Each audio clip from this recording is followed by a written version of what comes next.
진세파에서 실패했거든 그 손 못 잡은 만져라 고된 일 하다가 힘을 얻으리 그 손 못 잡은 만져라 그 손 못 잡은 만져라 그 손 못 잡은 만져라 주가 널 지키며 인도하시리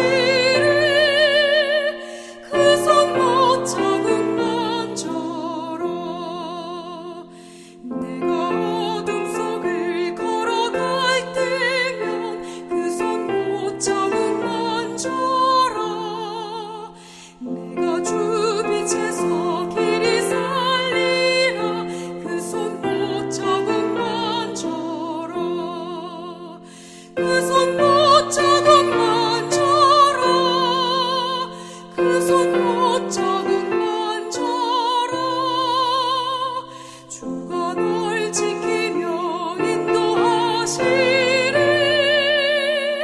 그 손 못 잡은 만져라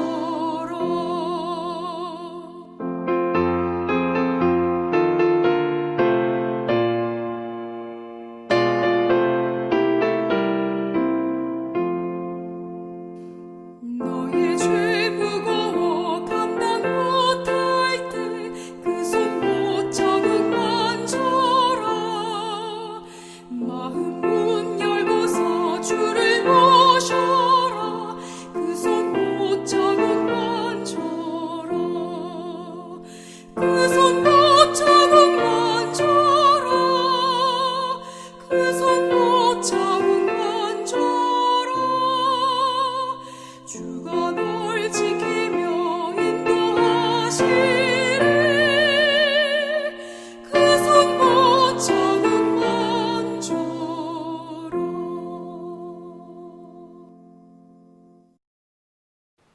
사랑하는 타코마 교회 성도 여러분, 그리고 세계 여러 곳에서 다양한 방법으로 이 말씀을 청취하는 애청자 여러분, 안녕하십니까? 오늘 다시 스가랴 말씀을 가지고 여러분을 만나게 돼서 기쁘게 생각합니다. 오늘 또 말씀 되시는 하나님께서 우리에게 깨달음을 주시고 인생을 살아갈 수 있는 능력을 주시며 우리들 자신들의 모습을 깨우쳐 주셔서 하나님께로 더 가까이 나아가는 귀한 말씀 연구 시간이 되기를 간절히 바랍니다. 자, 오늘 우리가 함께 연구할 하나님의 말씀은 스가랴 7장 11절부터 14절까지입니다. 스가랴 7장 11절부터 14절까지요. 그들이 듣기를 싫어하여 등을 돌리며 듣지 아니하려고 귀를 막으며 그 마음을 금강석 같게 하여 율법과 만군의 여호와가 그의 영으로 옛 선지자들을 통하여 전한 말을 듣지 아니하므로 큰 진노가 만군의 여호와께로부터 나왔도다. 내가 불러도 그들이 듣지 아니한 것처럼 그들이 불러도 내가 듣지 아니하리라. 만군의 여호와가 말하였느니라. 내가 그들을 바람으로 불어 알지 못하는 여러 나라에 흩었느니라. 그 후에 이 땅이 황폐하여 오고 가는 사람이 없었나니 이는 그들이 아름다운 땅을 황폐하게 하였음이니라 하시니라. 아멘. 오늘은 스가랴 7장 11절부터 14절을 중심으로 해서 금강석과 같은 마음, 금강석과 같은 마음, 이런 제목으로 하나님의 말씀을 함께 살펴보겠습니다. 우선 제목만 들으면은 긍정적인, 값지고 또 가치 있는 마음 같잖아요. 금강석과 같은 마음. 일반적으로 금강석은 우리가 아는 대로 다이아몬드잖아요. 그런데 오늘 본문에 나오는 금강석과 같은 마음이라 할 때의 그 금강석은 영어 성경에는 다이아몬드로 되어 있지 않고 플린트라는 단어를 썼어요. 이것은 부싯돌이라는 겁니다. 부싯돌. 부싯돌은 시골에서 자란 사람들은 잘 알아요. 약간은 하얀 색깔이고 단단한 차돌을 부싯돌이라 그래요. 그래서 금강석 같은 마음이라는 표현은 돌 중에서 단단한 대명사인 차돌처럼 인간의 마음이 굳어져서 딱딱하게 된 상태를 말합니다. 이와 유사한 표현들이 성경에 몇 군데 등장하는데 마가복음 3장 5절에는 완악한 마음이라는 표현이 있어요. 이사야 6장 10절에는 둔한 마음이라 그랬고 에스겔 36장 26절에는 굳은 마음이라는 표현이 등장합니다. 이러한 표현들은 모두 사람들의 마음이 무뎌지고 딱딱하게 굳어져서 진리에 반응이 없는 마음을 의미해요.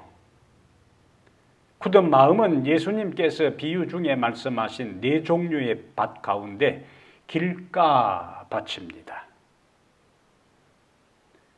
그러니까 오늘 제목은 긍정적인 마음이 아니고 부정적인 마음을 의미한다 하는 것을 우리가 이제 알았습니다.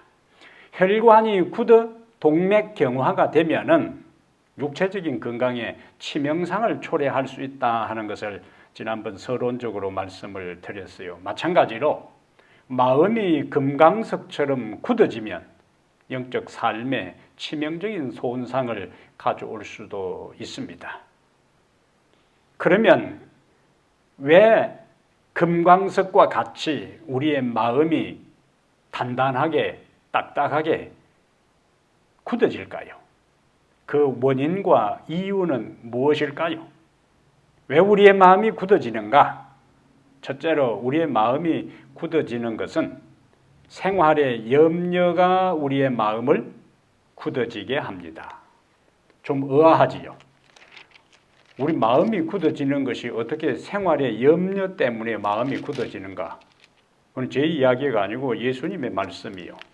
누가복음 21장 34절에 누가복음 21장 34절에 너희는 스스로 조심하라. 그렇지 않으면 조심하지 않으면 방탕함과 술 취함과 생활의 염려로 나오죠. 마음이 둔하여지고 뜻밖의 그날이 덕과 같이 너희에게 임하리라. 술 취하는 것은 술 취함 뭘 의미할까요? 술의 지배를 받는다는 거지요. 술 취하는 것은 에베소 5장 18절에 성령의 충만과 반대되는 것으로 언급하고 있습니다. 신앙생활의 결정적인 요인이 되지요. 방해 요인이 장애 요인이 됩니다. 술 취함과 또 뭐가 나오지요? 너희는 스스로 조심하라. 그렇지 않으면 방탕함과 술 취함과 여기 방탕함은 일반적으로 무절제한 삶, 즐거움에 대한 탐닉을 목적으로 사는 것을 방탕함이라 그렇게 했습니다. 그런데 예수님께서 마음을 둔하게 하는 세 가지 요소를 말씀하셨는데 방탕함과 술 취함과 그 다음에 우리를 좀 의아하게 만드는 요소를 예수님께서 언급을 하셨어요. 무엇입니까? 생활의 염려. 서로 조합이 잘 안 되는 것 같잖아요. 방탕함과 술 취함은 어울릴 것 같은데 생활의 염려까지도 우리의 마음을 어떻게 한다고요? 둔하게 한다고요. 그래서 일반적으로 술 취하는 것과 그리스도인들이 방탕한 것에 대해서는 경계를 하지만은 염려하는 것, 염려를 심각하게 그렇게 생각하는 사람들이 별로 많지 않습니다. 아마 이것은 염려하지 말라 해놓으니까 염려에 대한 그 의미 자체도 생각을 잘 안 하는 것 같아요. 염려는 미래에 대해 불안하고 걱정이 있는 것을 말합니다. 예수님께서는 마태복음 6장 27절에서 너희 중에 누가 염려함으로 그 키를 한 자라도 더 할 수 있겠느냐? 무슨 의미로 예수님께서 이런 말씀을 하셨을까요? 염려한다고 해서 우리의 인생의 문제를 해결할 수 있는 게 아니라 하는 것을 분명하게 말씀을 하신 겁니다. 우리의 염려가 더해지고 심해지고 깊어지면 또 많아지면 그 염려는 염려로 그치는 것이 아니고 우리의 몸과 마음에 치명타를 입혀서 몸이 병들고 마음이 병들고 영적으로 손상을 입게 됩니다. 그럼 어떻게 해야 될까요? 예수님께서 방탕함과 술 취함과 생활의 염려로 마음이 둔하여지고 한다고 했으니까 이 마음이 딱딱해진다고 했는데 그럼 염려 대신에 어떻게 해야 되는가?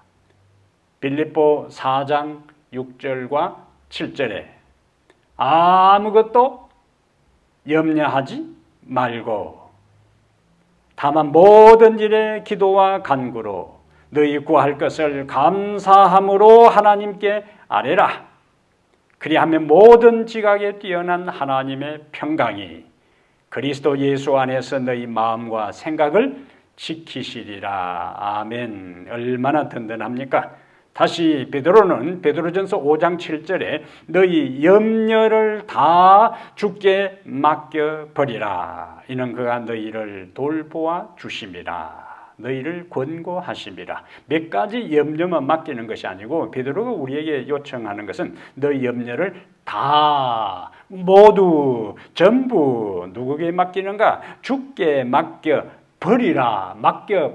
하는 것은 맡겼다가 도로 찾아올 생각하지 말고 미안해서 몇 개만 맡기는 것이 아니라 전체를 다 주님께 맡기라. 그래서 우리가 우리의 인생의 염려와 근심과 걱정과 문제를 주님 앞에 맡길 때에는 낫이 좀 두꺼워야 돼요. 그냥 다 맡기라. 시편 55편 22절에 내 짐을 여호와께 맡기라. 그가 너를 붙드시고 의인의 요동함을 영원히 허락하지 아니하시리로다. 이런 말씀과 약속을 믿고 염려를 주께 맡기고 생활하게 되기를 바랍니다. 그러면 마음이 굳어지는 것에서 벗어날 수 있습니다. 두 번째, 왜 우리의 마음이 굳어지는가? 그 원인과 이유는 무엇인가? 우리의 마음이 굳어지는 두 번째 중요한 요소가 있습니다. 하나님의 말씀을 반복해서 거절할 때 우리의 마음이 굳어집니다. 하나님의 말씀을 반복해서 거절할 때 우리의 마음이 굳어져요. 딱딱해져요. 완고해집니다. 하나님께서 모세를 미디아 광야에서 부르신 다음에 그에게 중요한 사명을 주셨습니다. 이스라엘을 애굽에서 구원해서 가나안까지 인도하는 중차대한 사명을 그에게 맡겼어요. 그래서 모세는 그 사명을 받은 다음에 바로에게 찾아갑니다. 출애굽기 5장 1절에 그 후에 모세와 아론이 바로에게 가서 바로 간 거예요. 이르되 이스라엘의 하나님 여호와께서 이렇게 말씀하시기를. 그러니까 모세가 지금 바로에게 하는 말은 모세의 이야기가 아니고 하나님의 말씀이라는 거예요. 이스라엘의 하나님 여호와께서 이렇게 말씀하시기를. 무슨 이야기를 요청하는가? 내 백성을 보내라. 이스라엘 백성이 하나님의 백성이라는 거예요. 하나님의 소유라는 거예요. 내 백성을 보내라. 그러면 그들이 광야에서 내 앞에 절기를 지킬 것이니라 하셨나이다. 자, 하나님의 말씀을 누구에게요? 바로에게 바로 전달했습니다. 자, 이때 바로의 반응을 보겠어요. 출애굽기 5장 2절에 바로가 이르되 여호와가 누구이기에 내가 그의 목소리를 듣고 이스라엘을 보내겠느냐? 나는 여호와를 알지 못하니 이스라엘을 보내지 아니하리라. 바로 왕은 하나님께서 모세를 통해 하신 말씀을 바로 거절하고 말았습니다. 그것으로 한번 거절한 것으로 끝나지 않아요. 출애굽기 7장 13절에도 그러나 바로의 마음이 완악하여 그들의 말을 듣지 아니하니 모세가 전한 말을 듣지 않았어요. 그것으로 끝나지 않아요. 출애굽기 8장 19절에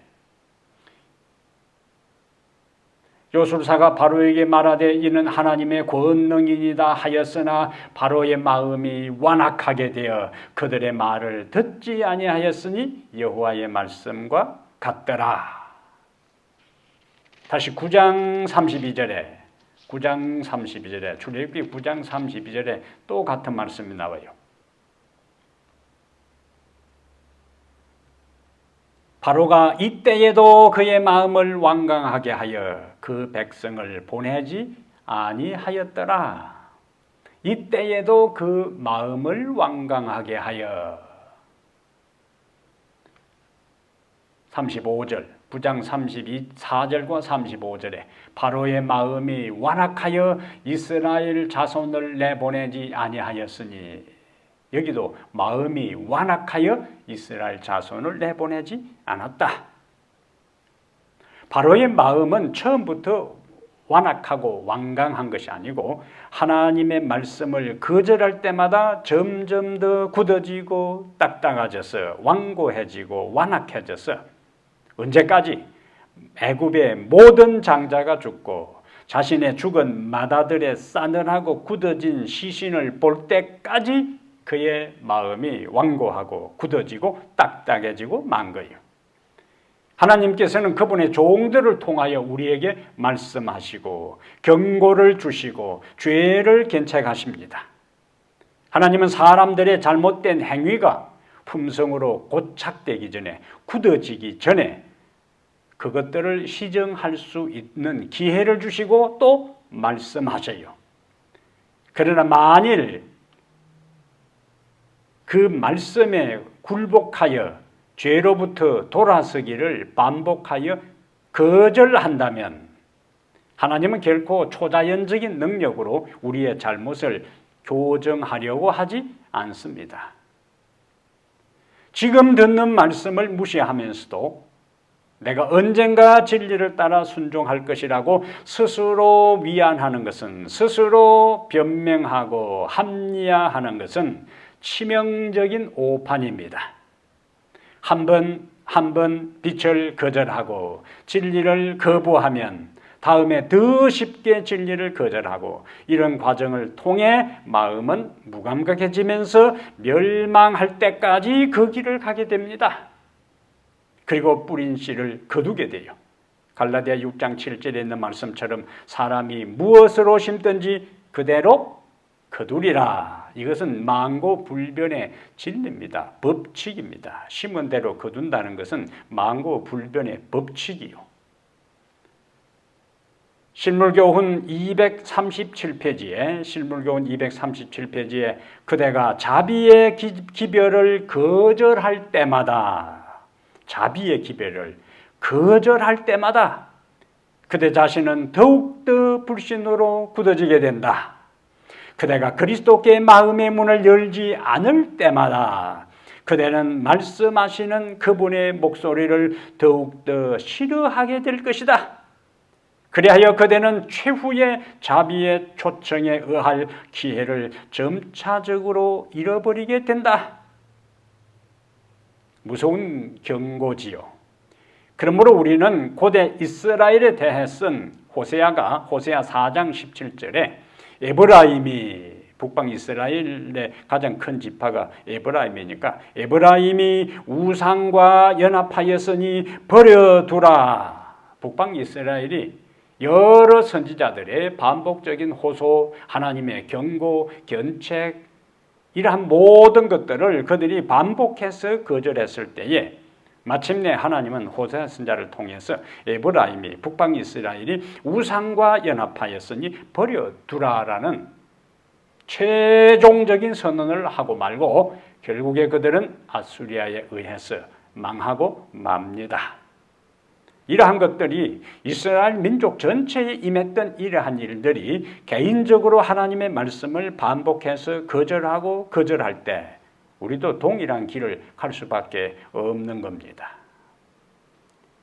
두 번째 우리가 크게 생각할 것은 굳은 마음의 결과와 위험에 대한 것을 좀 생각할 필요가 있습니다.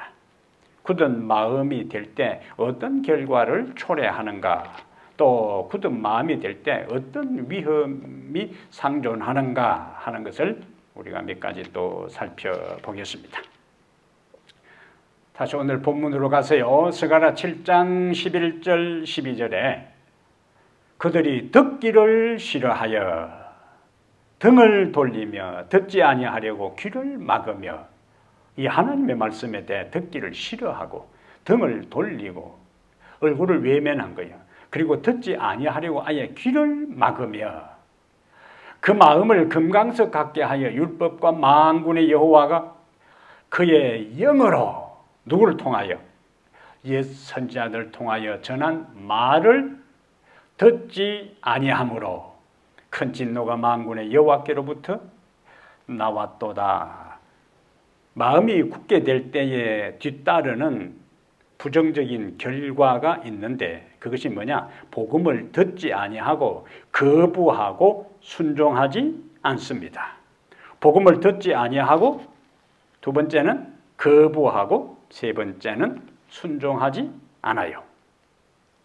이것이 굳은 마음 상태의 이런 사람들의 일반적인 반응이고 형태요 모습입니다.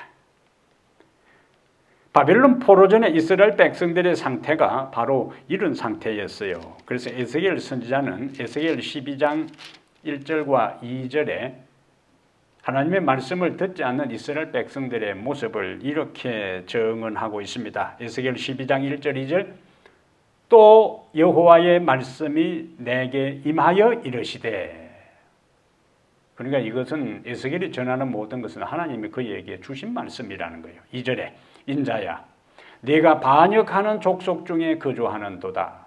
그들은, 이스라엘 백성들이요, 볼 눈이 있어도 보지 아니하고 들을 귀가 있어도 듣지 아니하나니 그들은 반역하는 족속임이라. 이스라엘 백성은 하나님의 심판에 대해 귀가 있어도 듣지 않고 눈이 있어도 보지 않았습니다. 귀는 들을 때 의미가 있는 것이고 눈은 보아야 가치가 있는 겁니다. 관심이 있어야 마음이 가고 마음이 있어야 보이고 들리는 것입니다. 이스라엘은 눈을 감고 귀를 막았어요. 무엇에 대해? 하나님의 말씀에 대해. 말씀을 전하는 선지자들을 향해 마음을 닫았습니다. 왜 그런 현상이 나타났는가? 마음이 굳어진 결과입니다. 바울이 신약에 사도행전에 나오는 에베소에 가서 바울이 복음을 전할 때의 상황을 좀 보면 좋겠어요. 자, 바울이 에베소에 갑니다. 사도행전 19장 8절과 9절에, 사도행전 19장 8절 9절의 지리적인 위치는 에베소요. 바울이 회당에 들어가서 석 달 동안을 담대히 하나님 나라에 대하여 강론하며 권면하되, 석 달 동안 바울이 하나님 나라에 대해 강론하고 권면, 호소했어요. 받아들여 설득한 겁니다. 그런데 자, 그 다음 말이 중요합니다. 어떤 사람들은 마음이 굳어 나오지요. 마음이 굳어 연결되는 게 뭡니까? 순종치 않고 무리 앞에서 이 도를 비방하거늘, 마음이 굳어진 사람들은 순종치 않고 순종 안 하는 것으로 끝나는 것이 아니고 그들에게 점거되고 선포되고 설득되고 강론되고 권면된 말씀을 거부하고 비방하게 되어 있습니다. 순종치 않고 나오는 것은 다른 영어 성경에는 다 불신 가운데 머물러 있는 것, 믿는 것을 거절하는 것으로 표현하고 있어요. 다른 말로 하면 바울이 석 달 동안 회당에서, 에베소 회당에서 하나님 나라에 대해 담대히 강론하고 권면했는데 어떤 사람들은 마음이 굳어서 그 복음을 받아들이지 않고 도리어 뭐 했다는 거죠? 도, 하나님이 전한, 바울을 통해 전한 그 기별, 그 진리, 그 말씀, 그 도를 비방했어요. 굳은 마음을 가진 사람은 복음을 들어도 받아들이지 않고 깨달지 못하고 말씀을 들어도 회개하지 않습니다.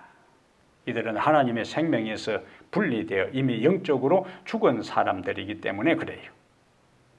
에스겔 3장 7절에는 이스라엘 족속은 이마가 굳고 마음이 강팍하여 네 말을 듣고자 아니하리니 이는 내 말을 듣고자 아니함이라. 에스겔의 말을 듣지 않는 것은 바로 에스겔에게 말씀을 주신 하나님의 말씀을 듣지 않는 겁니다.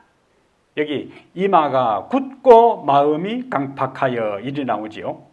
이것은 이마가 굳는 거하고 말씀 듣고 안 듣고 무슨 상관이 있겠어요? 이마는 우리의 모든 정신세계 사령탑이잖아요.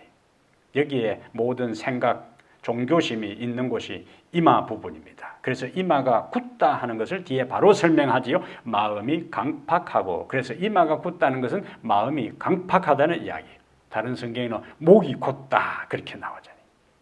마음이 굳고 강팍한 사람들의 특징은 하나님의 말씀을 듣지 않습니다. 하나님의 선자들과 하나님의 종들을 통하여 전하는 기별, 진리를 듣지 않습니다. 다시 우리가 사도행전 24장에 가면은 이제 거기에 벨릭스와 그의 아내 드루실라가 나와요.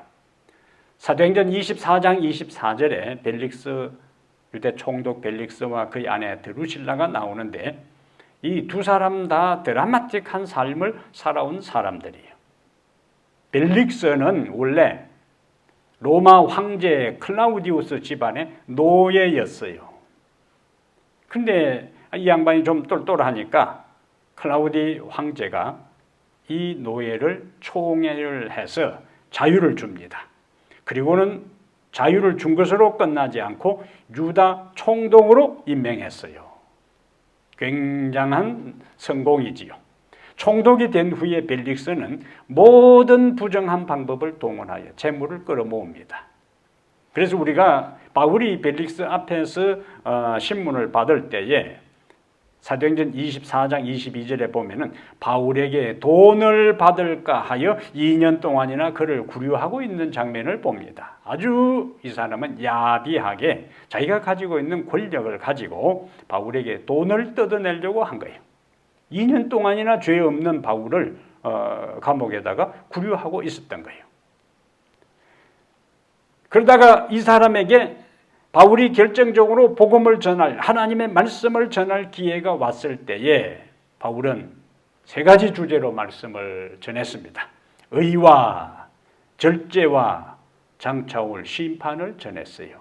고등 기별이지요.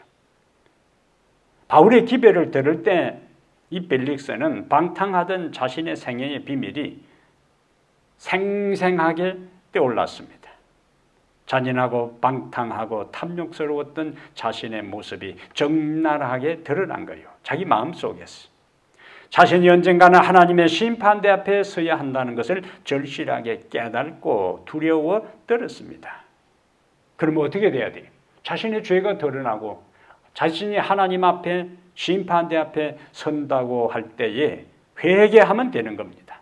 그런데 두려워하는 것으로 자신의 죄를 깨닫는 것으로 거기까지였어요.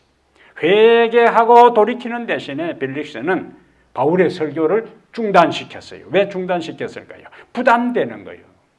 자신의 모습이 적나라하게 드러나기 때문에. 그렇다고 자기가 지금까지 추구했던 자신의 삶에 대한 것들을 돌이키고 싶은 마음은 없어요. 포기하고 싶지 않은 겁니다.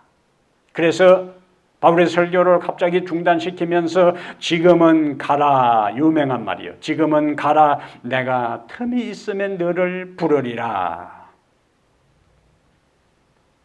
지금은 가라, 내가 틈이 있으면 너를 부르리라. 그러니까 지금은 아니라는 거예요.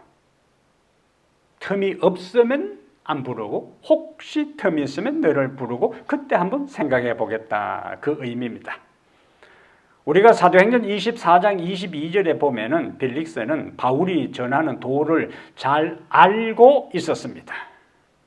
24절에는 바울을 통하여 그리스도 예수 믿는 도를 들었습니다. 그러나 벨릭스는 마음을 닫고 진리를 거절했어요. 앞에서 본 것처럼 벨리스는 입지전적의 인물입니다. 노예 신분에서 권세 있는 총독이 되었고 황제의 후광을 힘입어 황제가 든든한 후원자요. 얼마나 백그라운드가 탄탄합니까? 게다가 그의 아내 드루실라는 왕족 출신의 절세의 미인이었습니다. 그리고 부정한 방법으로 끌어모은 엄청난 부를 소유하고 있었어요. 그는 권력이 있습니다. 결혼을 잘해서 절세의 미인을 두고 있습니다. 그리고 황제의 든든한 후광을 입고 있습니다. 후원을 입고 있습니다. 외행적으로는 부족한 것이 아무것도 없이 이 세상에서 볼 때 이 벨릭스 총독은 성공한 사람이었어요. 그런데 벨릭스의 학정의 신물이 난 유대인들이 그의 부정과 부패를 네로 황제에게 고소합니다. 네로는 그를 파면하면서 자비를 베풀어요. 형벌은 내내줍니다. 총독에서 파면된 벨릭스는 유대 총독 시절에 끌어모은 그 부정한 방법으로 모은 모든 재산을 가지고 로마의 아름다운 휴양도시 폼페이, 당시의 유명한 사람들이 다 모여 사는 휴양도시 폼페이로 갑니다. 이제는 한직에서 더 이상 총독으로 골치 아픈 일도 없고 사랑하는 아내와 아들과 그 다음에 엄청난 재물을 가지고 휴양도시 폼페이에 가서 편안하게 여생을 보낼 것이라고 생각하고 그곳으로 갑니다. 그러나 여러분, 역사적으로 어떤 일이 일어났는지 아세요? 그 즐거움도 잠깐, 서기 79년 베스비오 화산의 폭발로 폼페이시가 용암에 완전히 매몰되어 버릴 때에 그곳에 갔던 벨릭스와 그의 아내와 그의 아들들도 뜨거운 용암에 매몰되어 비극적인 최후를 마치고 말았던 겁니다. 그는 바울을 통해서 하늘이 준 천재 인류의 기회를 거절하고 회개하고 돌이켜서 하나님 앞에 자신의 죄를 고백하고 새로운 삶을 살 수 있는 그 기회를 묵살하고 길을 막고 자신이 추구했던 그 길에서 돌이키지 아니하고 현세적 쾌락만을 추구하다가 멸망당하고 만 것입니다. 벨릭스는 하나님에 대해서 알고 있었어요. 바울이 전하는 도도 알고 있었어요. 바울이 전하는 기별도 들었어요. 그러나 그는 지금은 가라. 내가 틈이 있으면 너를 부르리라 했지만 그에게 다시 하나님의 말씀이 전파될 기회는 없었고 그가 회개할 기회도 없었고 돌이킬 기회도 없었고 하나님 앞에 새롭게 자신의 인생을 바칠 기회도 없이 뜨거운 용암에 매몰되고 그의 인생을 마치고 말았다는 겁니다. 우리도 교회 다니면서 말씀에 대해서는 잘 알지만 말씀에 굴복하지 않고 영적인 일은 뒤로 미루고 세상의 삶에 분주하게 하루하루 생활할 수 있습니다. 결과가 어떻게 되는가? 성령의 역사에 반응을 나타내지 않는 사람은 점점 완고해져서 마침내는 성령의 감화를 전혀 감지할 수 없게 된다. 실물교훈 218페이지에 있는 말씀입니다. 성령의 역사에 반응을 나타내지 않는 사람은 점점 완고해져서 마침내는 성령의 감화를 전혀 감지할 수 없게 된다. 얼마나 두려운 말씀인지 모르겠습니다.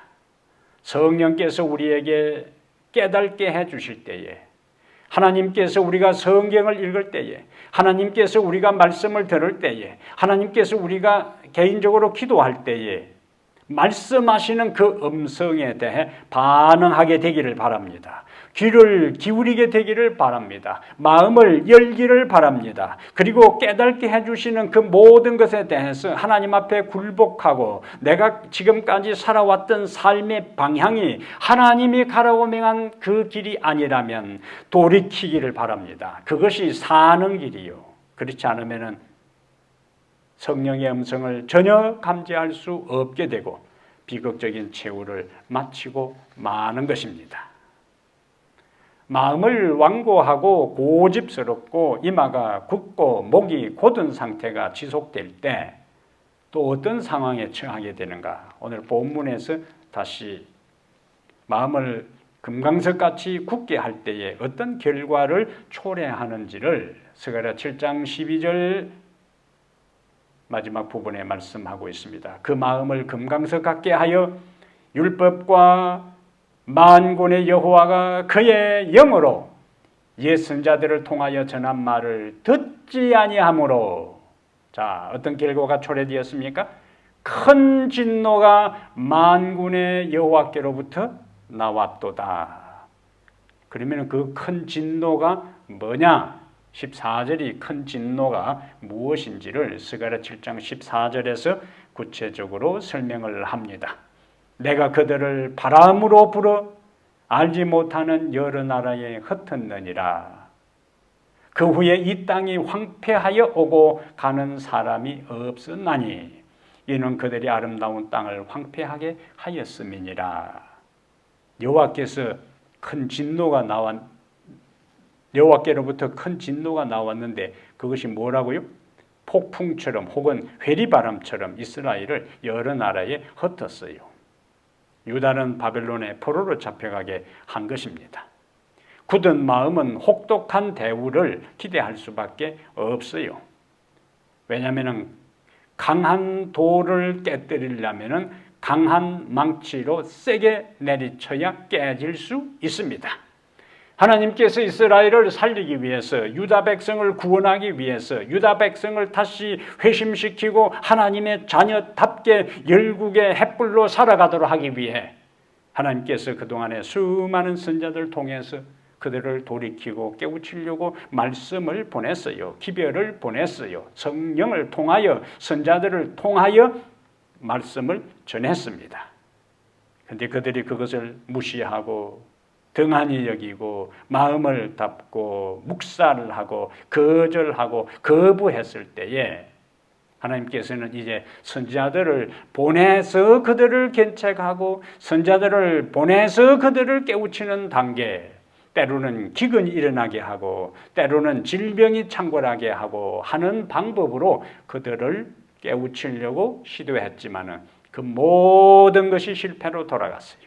이때 하나님께서 마지막 카드로 강한 망치로 그들을 징계하게 되는데 그들이 열국에 뿔뿔이 흩어지게 되고 그 다음에 그들이 살았던 땅이 황폐하게 되잖아요. 이 땅이 황폐하여 오고 가는 사람이 없었다. 이사야 6장에 유사한 말씀을 하나님께서 이사야 선지자를 통해서 말씀을 하십니다. 원래는 백성이 많고 번영하고 축복받은 땅이 불순종할 때에 어떤 결과를 초래하게 되는가? 자, 이사야 6장 9절에요. 여호와께서 이르시되 가서 이 백성에게 이르기를 너희가 듣기는 들어도 깨달지 못할 것이요 보기는 보아도 알지 못하리라 하여 이 백성의 마음을 둔하게 하며 그들의 귀가 막히고 그들의 눈이 감기게 하라. 염려하건대 그들이 눈으로 보고 귀로 듣고 마음으로 깨닫고 다시 돌아와 고침을 받을까 하노라 하시기로. 11절에 내가 이르되 주여 어느 때까지니까 하였더니 주께서 대답하시되 성읍들은 황폐하여, 아까 스가랴 7장 12절의 말씀하고 같지요. 성읍들은 황폐하여 주민이 없으며 가옥들에는 사람이 없고 이 토지는 황폐하게 되며 여호와께서 사람들을 멀리 옮기셔서 이 땅 가운데에 황폐한 곳이 많을 때까지니이다. 스가랴 7장 14절의 내용하고 똑같은 표현입니다. 그 땅은 아름답고 백성들은 그곳에서 원래 안전하고 풍요로운 삶을 살았어요. 그런데 지금은 그들의 죄 때문에, 그들이 완고한 것 때문에, 고집스러운 것 때문에 하나님의 말씀을 거부하고 묵살하고 마음을 닫고 귀를 막고 눈을 감은 것 때문에 그 모든 땅이 황폐해지고 말았습니다. 죄는 항상 대가를 지불합니다. 육체적인 건강은 파괴됩니다. 가정은 산산조각 납니다. 고통과 슬픔은 차고 넘치게 됩니다. 그래서 14절은 7절하고 극명한 대조를 이루어요. 스가랴 7장 7절과 스가랴 7장 14절은 원래 하나님 앞에서 그들이 충실하게 살 때의 모습하고 하나님을 거부할 때의 모습이 극명한 대조를 이루는데, 스가랴 7장 7절에 예루살렘과 사면 성읍의 백성이 평온히 거주하며 남방과 평원의 사람이 거주할 때에, 그때는 예루살렘 사면 성읍의 백성이 평안히 거주했고 남방과 평원의 사람이 거주했는데, 14절에는 내가 그들을 바람으로 불어 알지 못하는 여러 나라에 흩었느니라. 그 후에 이 땅이 황폐하여 오고 가는 사람이 없었나니. 망가진 거예요. 하나님의 맹렬한 진노를 초래합니다. 마음이 굳어질 때, 금강석같이 될 때, 진리를 거부할 때 이와 같은 비극이 나타나는 거예요. 그 다음에 우리의 마음이 굳어지고 완고해지고 하나님의 말씀을 거부하게 될 때 어떤 결과를 초래하는가? 13절이요. 스가랴 7장 13절에 우리가 도움을 구해도 하나님이 침묵하십니다. 이게 가장 무서운 일이에요.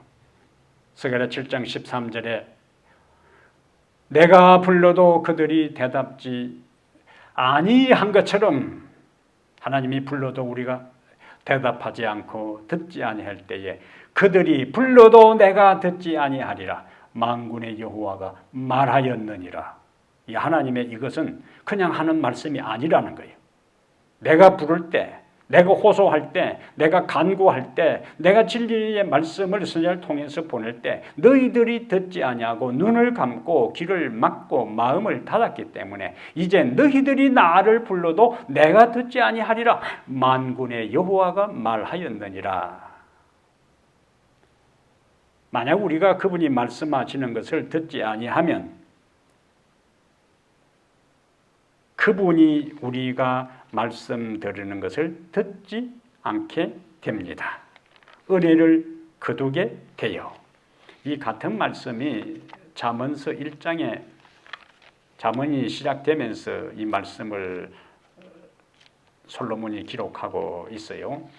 잠언서 1장에도 이와 같은 유사한 표현이 바로 나옵니다. 잠언서 1장 27절 28절에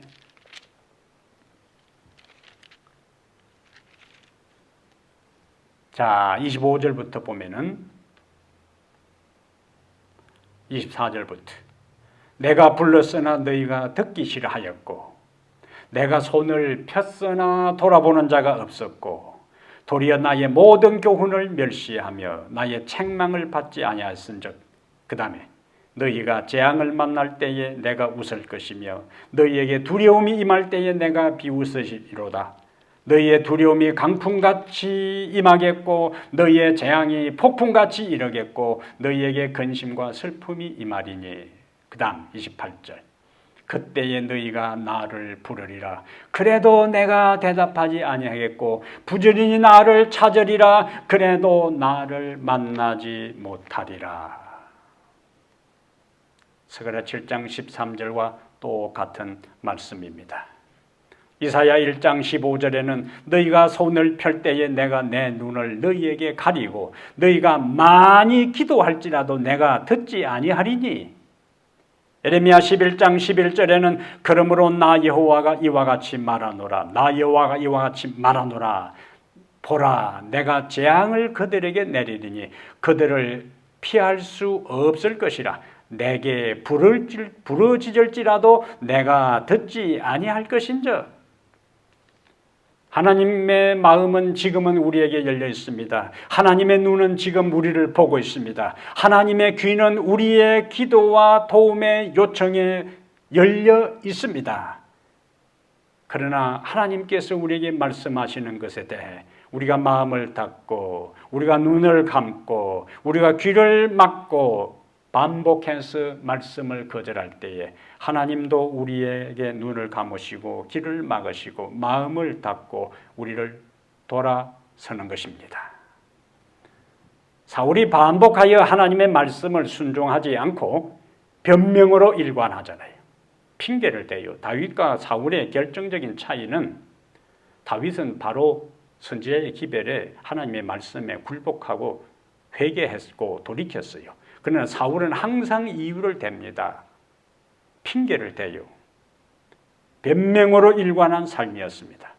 하나님이 그를 떠났습니다. 다윗은 하나님이 항상 다윗과 함께 하심에 그렇게 나오고, 사울은 처음에는 하나님의 영이 함께 하셨지만은 하나님의 영이 사울을 떠나매 이렇게 나옵니다. 자, 그러다가 사무엘상 28장을 가보겠어요. 여기에 우리에게 아주 충격적이고 도전적인 말씀이 기록되어 있습니다. 사무엘상 28장에 사무엘은 이제 죽었습니다.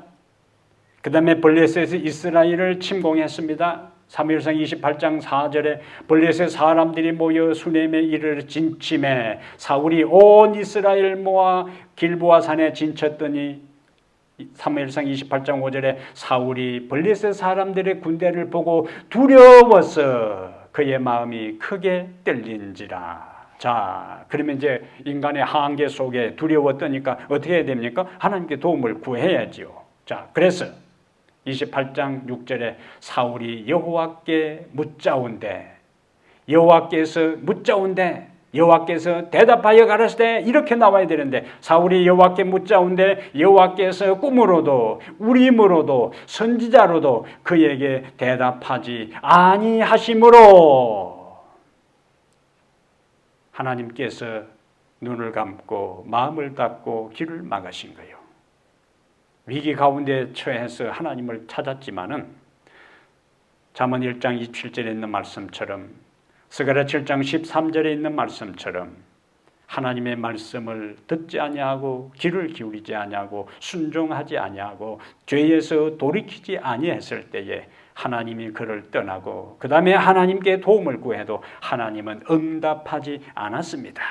다급한 나머지 엔돌에 신접한 여인을 찾아갑니다. 후에 그는 길보아 산에서 자살로 그의 생을 마감하게 됩니다.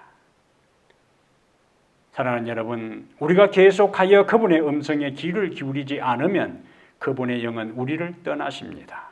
그리고 더 이상 주님은 우리의 간구를 들어주지 않습니다. 오늘 주님은 우리에게 말씀하십니다. 그 말씀을 거절하지 말고 믿음으로 반응하라. 그 말씀을 거절하지 말고 귀를 기울여라. 그 말씀을 거절하지 말고 마음을 열고 순종으로 반응하라. 이것이 우리가 살 길입니다. 우리에게 말씀하시는 우리 하나님,